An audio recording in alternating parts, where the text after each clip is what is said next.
물건들은 너무 길어요. 저기 하는 게. 이 5년에서 3년 요 사이가 그나마 적당하더라고요. 제가 했을 때 대부분의 사람들이 아직 정보가 없어 잘 모르거나 또는 시기가 안 돌아올 것이라고 생각을 하기 때문에 그렇게 계산을 해서 접근하는 게 저는 좋다고 생각해서 항상 호재가 나기 전에 먼저 선점하는 버릇이 있어요. 그래서 그렇게 한 거고, 이제 실제 이제 입찰 현장에 가보면 요 제가 방금 드린 자료 보시게 되면요, 입찰을 32명이 했거든요.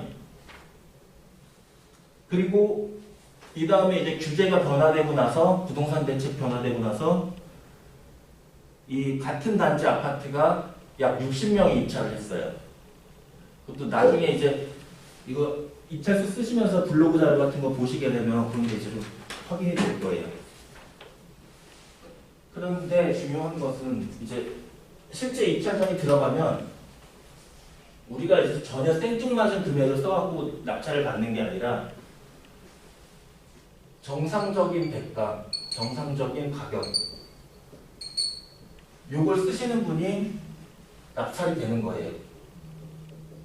그래서 입찰자는 30명, 경쟁률은 30대 뭐 1 이렇게 생각할 수도 있지만 실제 이 중에 25명은 전혀 엉뚱한 가격을 써요. 그 입찰을 하게 되면 여기 1억 9,110만 원, 그 최저가가 1억 9,110만 원이 되는 거거든요. 시작가가. 그러면 이제 여기에 대한 가격 분석을 한 사람들이 아니라 내가 이익을 크게 먹을 생각으로 그냥 던져보시는 분들이 25명 정도가 돼요. 꼭 받으려고 한다기보다 진짜 사람 없으면 내가 받을 수도 있겠지 이런 생각으로 던져보시는 분들이 25명이 되기 때문에 이 사람들은 뭐 가지각색 가격을 써요. 전혀 시가에 못 미치는 가격, 뭐 2억 4천만 원 미만으로 대부분 이렇게 쓰죠. 그 다음에 이제 시세 언저리가 되는 가격들이 5명 정도가 되는 거예요. 이 중에서 경쟁을 하는 거예요. 5명 중에서. 내가 조금 더 잘 쓴 사람. 그런 사람이 경쟁을 하게 되고, 요 가격들이 이제 뭐 2억 5천대에서 다양하게 나와요. 그래서 뭐 100만 원, 50만 원, 뭐 더 쓴 사람 뭐 낙찰되는데 뭐 이런 것들이 중요한 게 아니에요. 실제 가격을 쓴 사람들끼리 경쟁을 하다가 그 사람들이 맞으니까 낙찰이 된 것 뿐이에요. 그래서 사실 이렇게 낙찰 받는 거를 실제 따지고 보면 그렇게 어렵지는 않은데, 아무튼 그런 점에서 이제 정상적인 가격과 장기 투자 안목을 기르면 아무래도 다른 사람들보다 낙찰이 쉽고 안전적인 투자를 하실 수 있을 거예요.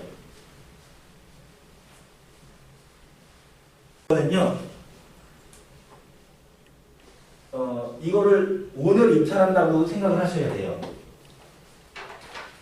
제가 입찰 기일이 그 새로운 물건을 가지고 오지 않은 이유는 혹시나 그게 제가 추천하는 물건으로 오인을 할까봐 새로운 물건을 가지고 오지 않았고요. 요 입찰 기일은 오늘로 정하시고 오늘로 생각하시고 쓰셔야 되고, 최저가는 경매에 이제 시작할 수 있는 가격이죠. 요거는 요 자료에 따를게요. 1억 9,110만 원. 그러면 입찰 보증금도 이거의 10%가 되는 거죠. 그런 식으로 하겠습니다. 최대한 자료조사를 하시고 시세조사를 하시고, 여기에는 그 2명밖에 안 계시지만 여기 그 입찰 현장에는 30명이 이 아파트를 쓴다라고 생각을 하시고, 내가 아까 제가 설명드린 것처럼 이 중에 5명이 정상적인 가격을 쓴다고 했잖아요. 정상적인 가격 범주 내에서 한번 작성을 해보세요. 될 수 있는 가격 범주 내에서. 그러면은 감정가는 이걸로 하고. 예, 감정가는 그걸로 하셔도 상관없죠. 실제 최근에 입찰되는 아파트들은 감정가가 시세보다 다 작아요. 시세 조사를 그 뭐 네이버 부동산이나 네이버 부동산이나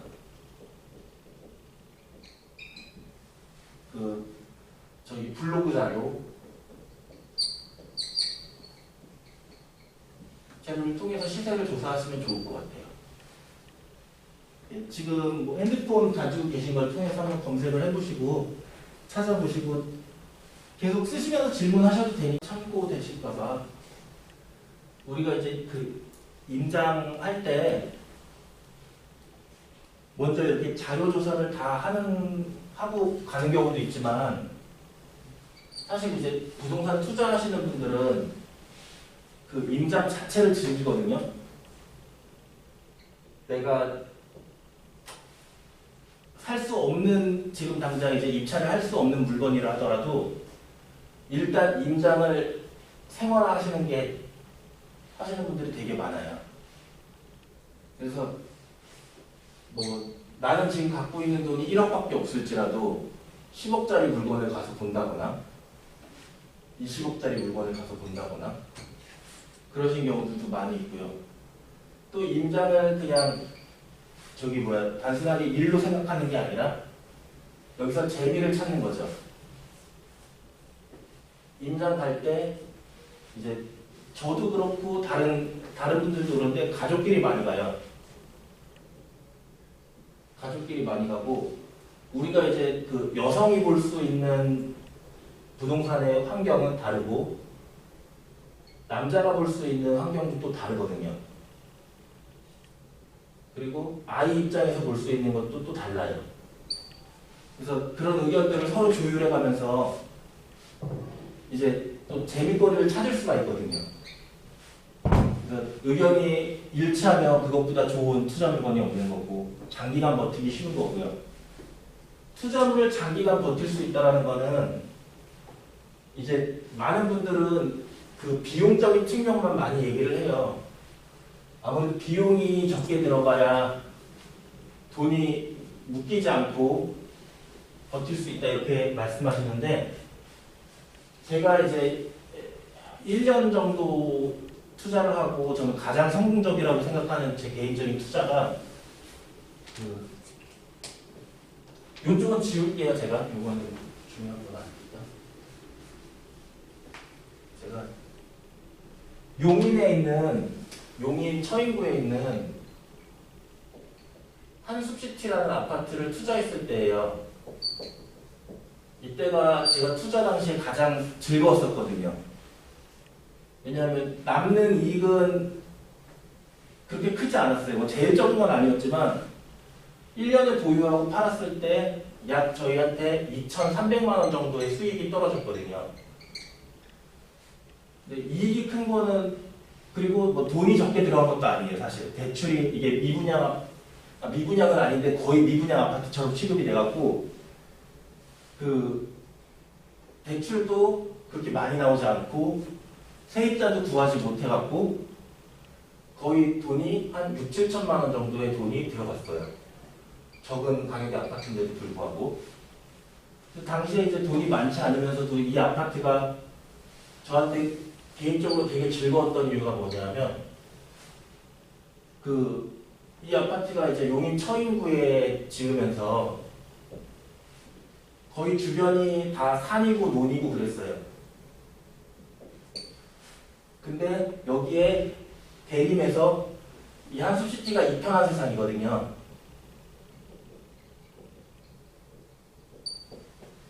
대림에서 6,800세대의 대형 단지를 짓겠다. 들어올 사람도 없는데 대형 단지를 짓겠다고 해갖고 이 아파트 전체를 공원화하겠다. 그래서 여기에 6개 단지가 들어오는데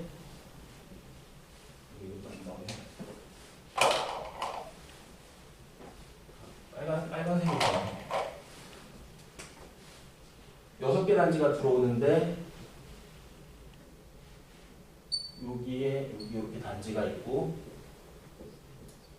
여기 가운데는 공원과 편의시설이 생기고요. 이쪽에 단지가 있고 이쪽 끝에 단지가 있었나 그랬던 것 같아요. 그리고 요 옆으로 이제 상가 라인, 요 옆으로 상가 라인인데 요 사이에 이제 도서관이 있고 여기가 놀이터 공원이고 요 각 그 시설들이 되게 아파트 조경 자체가 다 공원이다 보니까 이게 아파트가 아니라 들어오면 꼭 그 대형 리조트 같은 거예요.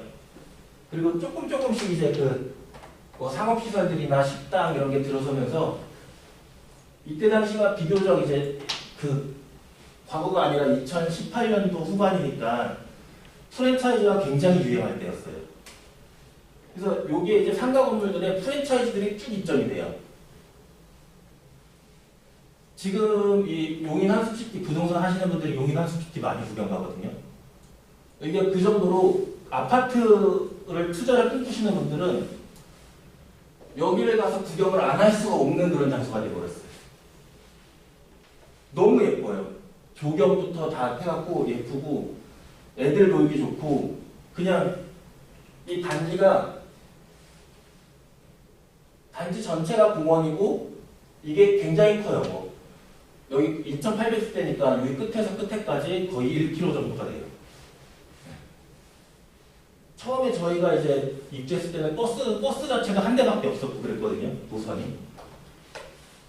지금은 진짜 여기에 그 거주하면서 저희는 이제 새가 안 나가니까 정말 말도 안 되게 그 용인 지역에 6,800세대 아파트가 들어오면서 들어올 사람이 없어갖고 월세가 거짓말 안 하고 500에 20만 원까지 떨어졌어요. 제일 작은 평형 그 임대료가 500에 20. 그리고 나중에 이제 전세가가 조금씩 올라가기 시작했는데 이렇게까지 떨어지다 보니까 사람들이 진짜 막 이거는 더 갖고 있으면 안 될 것처럼 그렇게 얘기하면서 막 다 포기하고 나가다가 지금은 저희 팔고 나서도 계속 올라갔고 지금은 분양가의 2배가 넘어갔죠. 분양가 얼마였어요? 저희가 샀던 아파트는 20평형인데 방 2개짜리거든요. 새 아파트인데. 근데 분양가 1억 5,500이었어요. 1억 5,500. 지금은 3억 넘어가요. 그 부동산 투자 배우시는 분들은 꼭 여기 가봐요. 누구한테 다 얘기하면 다 거치는 장소에, 다 지나가는 장소에. 윗단 아파트가 어떻게 올랐냐 그러면서 이제 가서 살아보면은 가서 이제 뭐 저희는 이제 약 1년 정도 거주를 했으니까 여기서 주말 생활을 했으니까 네, 너무 좋아요. 완전 휴양한 그냥 뭐 리조트가 따로 없어요. 뭐 요새 그 인천 거맘인가? 거맘 쪽에 뭐 로열 프루지오 시티라고 예. 여기 리조트 도시 뭐 어쩌고 하잖아요. 이게 이제 얘네가 처음에 사기를 쳤죠. 처음에 4,600세대만 한다 그랬다가 이게 13,000세대거든요. 지금. 예. 근데 이거는 좀 약간 실패한 게 단지가 약 4,000세대씩 이렇게 나눠져 있어요. 그래서 좀 뭐랄까 서로 간에 도움이 안 되는 그런 건데 이거 나오기 전에 막 그 아파트 리조트 얘기가 제일 먼저 나온 게 그 용인 한수시티거든요. 네. 짓고 나서 사람들이 여기 진짜 별천지다 그럴 정도로 근데 뭐 이야기를 할 수 없는 그런 동네가 됐어요. 그러니까 원래 인천의 성격이 좀 아셔야 되는 게 인천이라는 게 어떤 경제적인 시너지를 되게 많이 받아요.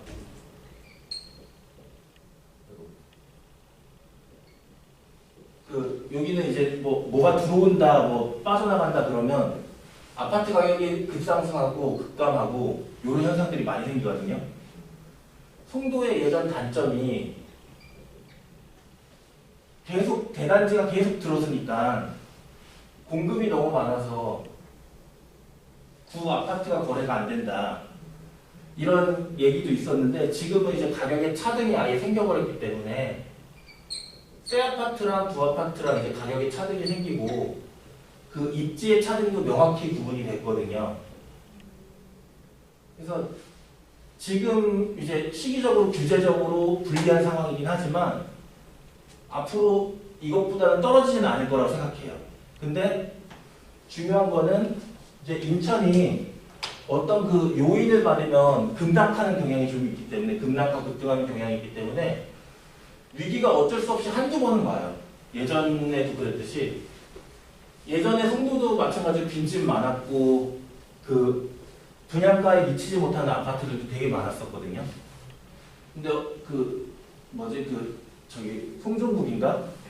송일국인가가 그쪽으로 이사 오면서 어떤 그 프로그램을 찍어서 이게 이 동네 자체 급부상을 했잖아요. 그런 것처럼 그런 요인들을 많이 받는 지역이기 때문에 변화는 계속 있고 또 계속 발전할 거예요. 서울과 좀 멀잖아요. 그 지리적 위치는 뭐 사람들이 그 무슨 어떤 노선으로 인해서 뭐 빨리 가면 25분에 서울을 간다 뭐 이런 얘기도 있는데 과연 그걸로 인해서 서울의 사람들이 유입이 될 수 있다고 보세요? 입지 조건은요. 이제 저는 그렇게 생각해요. 서울 중심. 예전에 서울 중심 많이 따졌거든요. 근데 지금은 좀 변화될 거예요. 송도는 여기에 대기업 본사들이 많이 입주돼 있어요. 특히 포스코가 입주가 돼 있고 일단은 자족 도시로서 기능을 해요. 여기를 먹여 살릴 수 있다. 그러면 굳이 이 서울을 갈 필요가 없거든요. 근데 중요한 거는 또 그 자족 도시로서 역할을 하는데 너무 이렇게 편의 여건이 없으면 사람들이 여기에 살면서 이제 어떤 편의를 누리기 위해서 나와야 되거든요. 근데 이것마저도 이제 갖췄어요. 송도가. 예, 상업시설들이 다 들어왔고 공원 등이 부족한 게 없어요. 게다가 이제 학교나 뭐 캠퍼스들 들어오고 뭐 이제 인천 지역의 높은 수준에 있는 사람들이 이쪽으로 이주를 많이 하다 보니까 명문 학원가라든지 이런 것들이 또 다 형성이 됐어요. 그러다 보니까 지금으로서는 어떤 그 시대적인 뭐 특별한 영향이 없지 않는 이상은 여기는 계속 좋아질 거다. 네, 그렇게 봐요.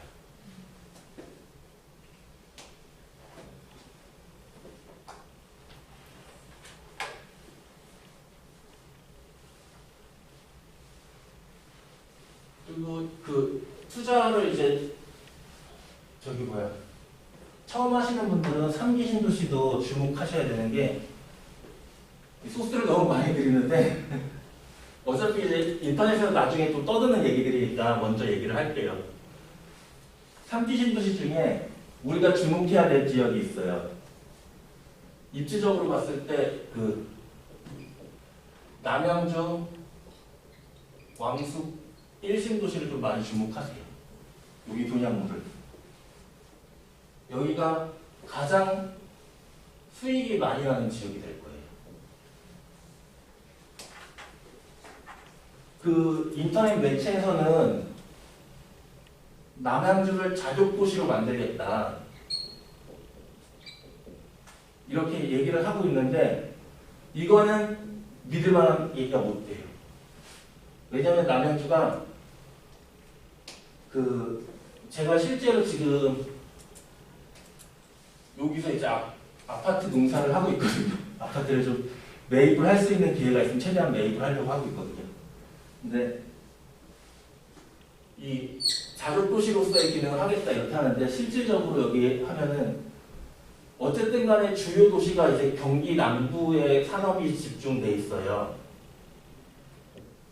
그러면 여기에 대기업이 들어와도 어떤 연관관계를 가지려면 여기끼리 이렇게 교류가 돼야 되는데 여기에 그 도로 중에 하나가 차단이 돼버려요. 너무 막힘이 심하고 불편해져요. 거기가 남양주 구리 IC예요. 그래서 이렇게 자족도시로서의 기능을 하겠다고 강조를 하지만 실질적으로 이거는 불가능하다. 근데 이게 이 남양주 왕숙이 왜 좋냐? 남양주 왕숙 신도시의 역할이 있어요. 바로 이건 어디서도 얘기 안 할 거예요. 경기 북부의 교통 완화예요. 이 왕숙 신도시가 생기면은요, 경기 북부 교통이 다 뚫려요. 심지어 이게 뚫리는 정도가 북쪽으로는 경기 포천, 동쪽으로는 강원도 춘천, 남쪽으로는 이제 분당, 하남, 경기 남부까지 쉽게 차량 진입이 돼버려요. 시간도 아주 짧아지고. 그리고 요 남양주 왕숙 신도시의 목표 세대수가 6만 6천 세대인데 실질적으로 기존의 신도시까지 합치게 되면 남양주의 신도시 요건으로 그 공급되거나 이미 공급된 아파트의 개수가 약 16만 세대가 넘어서요. 그래서 남양주 왕숙 신도시를 좀 많이 보시고, 여기가 아직까지는 산지라든지 불편함이 많기 때문에 분양가가 굉장히 저렴할 걸로 봐요. 분양가가 지금 25평 새 아파트 기준으로 4억이 안 될 거다, 이렇게 보고 있어요. 근데 지금 너무 많이 급등을 했기 때문에, 일단 이미 급등을 많이 했어요, 왕숙 신도시가. 그래서 그 영향도 조금 생길 수 있습니다.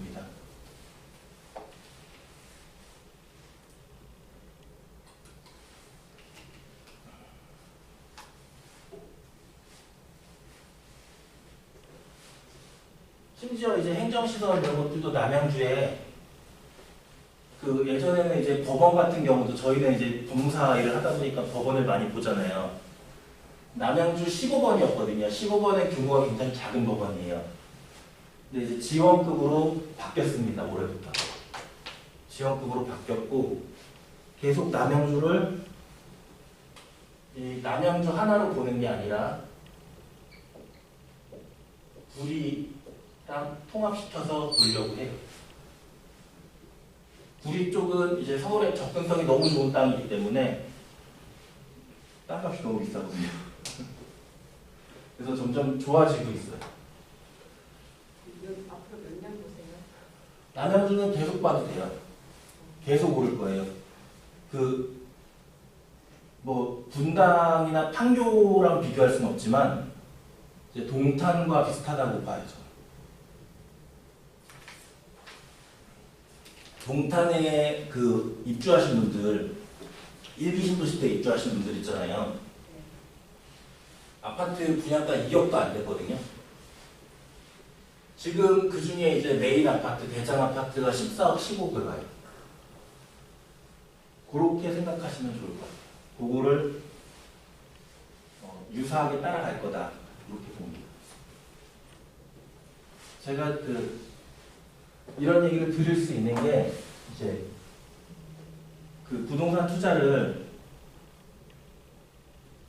계속 하기 때문에, 제가 이제 그 아파트를 보유하고 있는 게 부천 중동에 있고요. 그 다음에 용인에 보유를 했었고, 한숲시티. 그 다음에 이게 이제 동탄 이신도시 끝에 머리에 또 있고요. 또 이제 남양주에 있고. 이러다 보니까 경기 전체를 다 순환해서 다닐 수밖에 없어요. 일이 있을 때마다. 그래서 이런 교통의 흐름이나 이런 것들을 계속 보니까, 아무래도 계속 다니니까 말씀을 드릴 수밖에 없어요.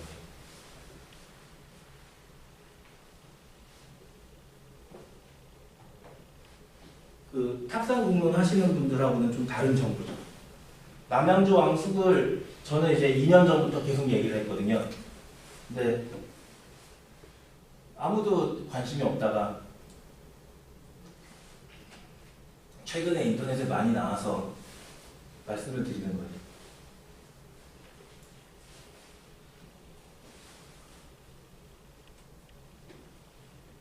아파트 투자는 지금 단지 얼마를 만들 게 아니라 이제 그 미래를 보고 하는 게 더 큰 수익을 가져올 수 있을 거예요. 네, 그럼 배량 신도시 구천 여기는 예. 별로인 것 같아요. 예. 별로 이제 3기 신도시 중에 좀 조심해야 될 때가 저 기대를 많이 했어요. 대장도 기대를 했기 때문에 말씀을 드리는 거예요. 대장 그다음에 여기 바로 붙어서 계양이 있잖아요.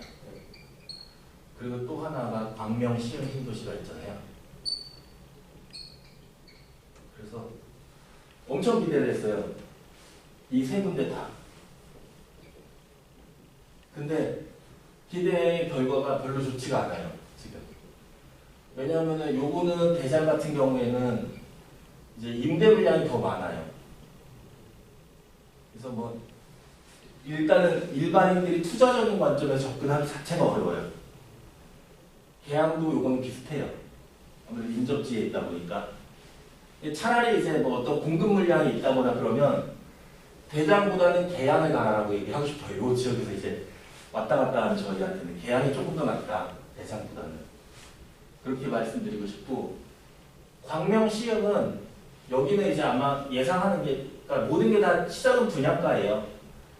분양가에서 우리가 얼마를 버티고 남길 수 있느냐, 아니면 도시의 여건이 너무 좋아서 내가 큰 돈을 지불하더라도 손해를 보더라도 그냥 여기서 살 것인가.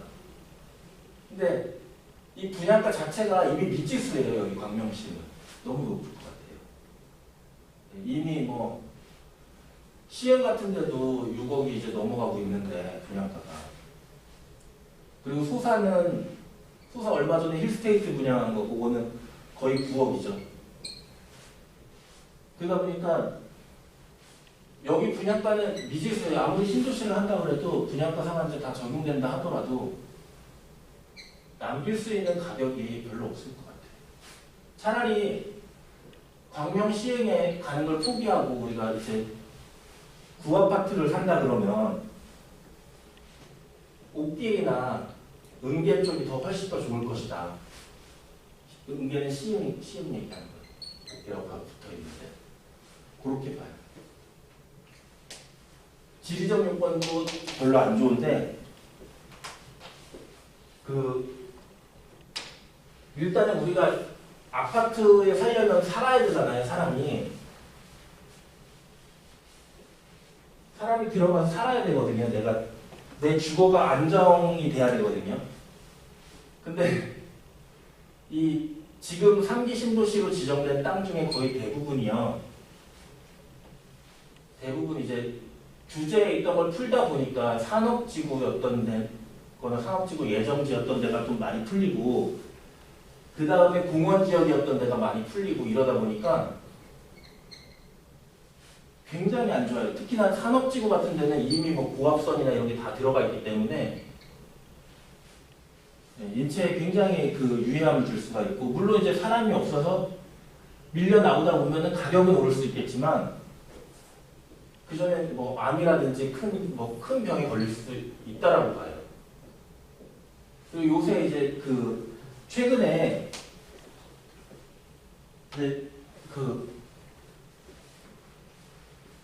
검단 아파트였죠. 장릉 가려진다고 해갖고 이것도 사실 오래전부터 예상을 했던 거예요. 땅을 정부가 이제 너무 무분별하게 공급 계획을 세우다 보니까 땅을 가리질 않아요. 이런 부분들을. 그러니까 지금 땅을 좀 많이 가려서 적정한 땅을 이제 주택지로 공급을 해야 되는데 너무 안 가리는 거예요. 그래서 역시 이제 결론적으로 말씀드리면 부천 지역 최고의 입지는 앞으로 향후 부천 지역 최고의 입지는 중상동입니다. 요거를 말씀을 드리고 싶고요. 중동의 아파트를 만약에 가지고 계신다 그러면 향후 20년 이상 보고 절대 팔지 말라고 얘기하고 싶어요. 입지가 이제 중상동밖에 살 수 있는 입지가 없어요. 여기 부천은. 다른 데들은 너무 위험하고 좀 아직까지 미지수고 만약에 이제 아파트를